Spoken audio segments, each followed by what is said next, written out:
맥시인 성경 읽기에 의해 이번 주 마지막까지 우리가 이 새벽에 볼 말씀은 히브리서 말씀입니다. 히브리서는 히브리인들에게 쓰여진 예수 그리스도의 그 우월성, 탁월성, 그 그리스도가 우리에게 미치는 영향이 무엇인지 예수 그리스도를 믿으며 그 믿음의 근간이 흔들리고 있는 유대인들을 향하여 이 말씀이 기록되어졌습니다. AD 70년경에 예루살렘이 멸망하는 사건이 있게 되는데요. 그 사건에 대한 언급이 없는 것으로 보아서 그 이전에 기록된 것으로 추정되어지고, 그래서 추정 연도를 따져보게 되면 AD 60년에서 70년 사이에 이 말씀이 기록되어졌다라고 봅니다. 작자는 여러 가지 의견이 분분합니다. 또 어떤 자들은 사도 바울이 기록했다라는 말도 있지만은 우리는 정석적으로 우리가 보게 되면 히브리서는 어느 작가가 어느 믿음의 사람이 쓰여졌는지 우리는 알 수 없기 때문에 작자 미상이라고 기록합니다. 하지만은 히브리서 13장 23절 말씀 보게 되면은 디모데를 지칭할 때에 우리의 형제 디모데라고 언급을 합니다. 만약 사도 바울이 이 말씀을 기록을 했다면은 믿음의 아들 이렇게 표현했을 것이 오히려 더 정확하다라고 볼 수가 있다면, 당연히 바울은 아니라는 추정을 할 수가 있고, 하지만은 디모데와 매우 친근하게 이와 같은 표현을 쓰는 것으로 보아서 디모데와 가까운 히브리인 중에서 함께 예수 그리스도를 믿고 함께 믿음으로 나아가는데, 그 믿음의 근간이 유대인들을 핍박하는 일들이 있게 되고 또 유대인 공동체에서 출교당하는 일이 있게 되니까 그 믿음이 다시 흔들리고 유대교로 돌아가려고 하는 그 일들이 있게 되므로 그것에 대한 권면, 그리고 온전히 우리가 붙들어야 될 것은 우리가 믿고 있었던 그 구약 성경이 약속하고 있는 바로 그 예수 그리스도에게 돌아가야 됨을, 그 예수 그리스도를 붙들어야 됨을 말하고 있는 것이 히브리서의 말씀입니다. 그래서 우리가 잘 알고 있는, 우리가 이제 목요일 날 말씀을 보겠지만은 믿음의 주요, 믿음의 가장 근간이신 예수 그리스도를 바라보자라고 고백하는 것이 바로 그와 같은 연유이기도 합니다. 자, 그러면 오늘 본문 말씀은 예수 그리스도의 피가 우리에게 어떠한 영향을 미치는지 구약 성경과 연이어서 우리에게 설명을 해주고 있습니다. 11절과 12절을 먼저 이렇게 한 묶음으로 묶어서 우리가 말씀을 보게 되면, 이 내용을 다 살펴보게 되면 연결 지어지는 부분이 어디서 어떻게 연결되는지 참 보기가 힘듭니다. 하지만 11절과 12절을 중간 부분을 가로를 해서 좀 생략을 한다 치면은 확연하게 눈에 드러나 보이는 곳이 있습니다. 먼저는 11절에 그리스도께서는, 이것을 주어로, 문장이 주어로 삼는다면은 그리스도께서는 12절에 오직 자기의 피로 영원한 속죄를 이루사 단번에 성소에 들어가셨느니라, 이렇게 중간 부분을 조금은 우리가 이해하기 힘들고 조금 어렵다면은 그 부분을 이렇게 가로를 쳐서 보게 되면, 아니면은 제가 지금 읽어드린 이 부분을 동그라미를 쳐서 보게 되면 그리스도께서는 오직 자기 피로 영원한 속죄를 이루신 분이고 그 피로 말미암아 어떻게 되었다는 거예요? 단번에 성소에 들어가게 되었다라고 말씀하고 있습니다. 구약 시대에는 죄를 범할 때마다, 그리고 하나님 앞에 나올 때마다 그 죄가 있으면 하나님 앞에 나와서 하나님을 만나지 못하게 되니까 항상 피의 제사를 나올 때마다 드리게 되었습니다. 그런데 오늘 본문 말씀 보니까 구약 시대의 그와 같은 그 제사의 모형을 예수 그리스도께서 십자가에 돌아가심으로 말미암아 단 한 번으로서 족하게 되었다라는 표현을 우리에게 해주고 있습니다. 여러분, 예수 그리스도의 피는 단회적이면서도 영원한 그 효력이 있는 줄 여러분 믿으시기 바랍니다. 동물의 피는 그 피로, 우리가 흘려야 된 그 피로, 동물의 피로 대신하였기 때문에 한 번의 효과가 있을지 모르겠지만 예수님의 그 피는 하나님의 능력의, 그 구원의 약속의 내용이었기 때문에 그 피로 말미암아 단 한 번이지만은 영원한 속죄를 이루게 되었기 때문에 우리는 더 이상 이제 피의 제사를 드리지 않게 된 겁니다.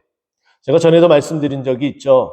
하나님께서 이와 같은 약속을 해주시고 이와 같은 그 은혜의 능력을 베풀어 주지 않으셨다면 우리는 예배 드릴 때 올 때마다 항상 제물을 가지고 와서 또 이곳에서 그 제물을 죽이고 피를 흘리고 피를 뿌려야 되는 그런 계속된 피비린내 나는 그와 같은 예배 현장에 될 터인데 우리는 예수 그리스도의 그 공로의 피에 힘입어 우리는 더 이상 그와 같은 피의 제사를 드리지 않고 예수 그리스도의 보혈의 피를 의지해서 이곳으로 그냥 나오기만 하면 된 것이 바로 우리에게 주신 가장 큰 은혜입니다.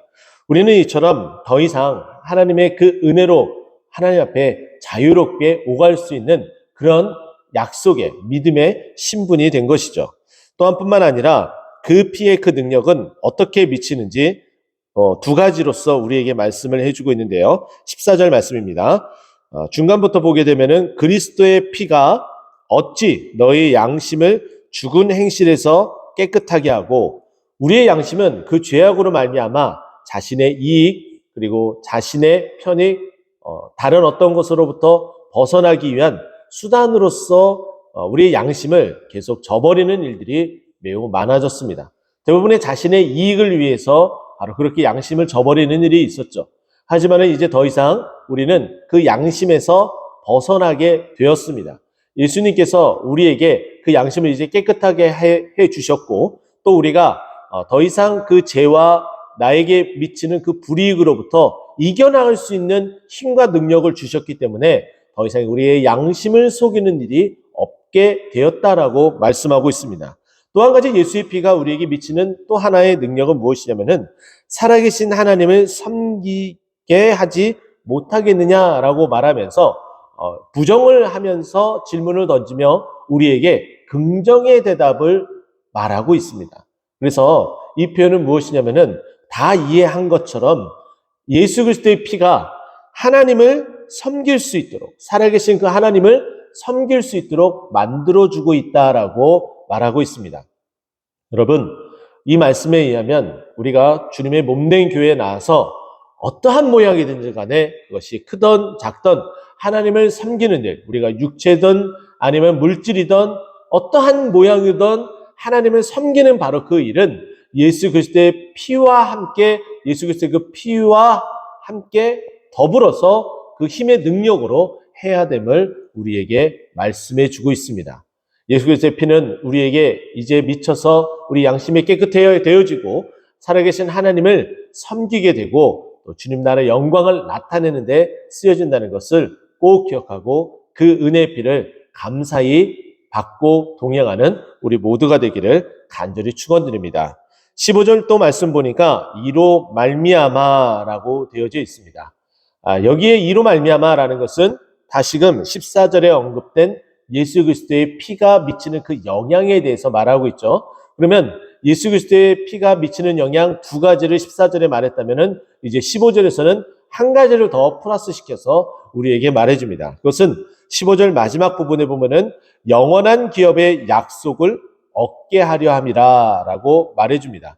이제 히브리인들이 가지고 있는 언약에 대한 개념으로 접근을 해서 이들에게 너희들이 붙잡아야 될 그리고 믿고 지금까지 왔었던 그 언약에 대한 약속의 증표가 바로 예수 그리스도의 피다라는 것을 우리에게 말해주고 있는 것이죠.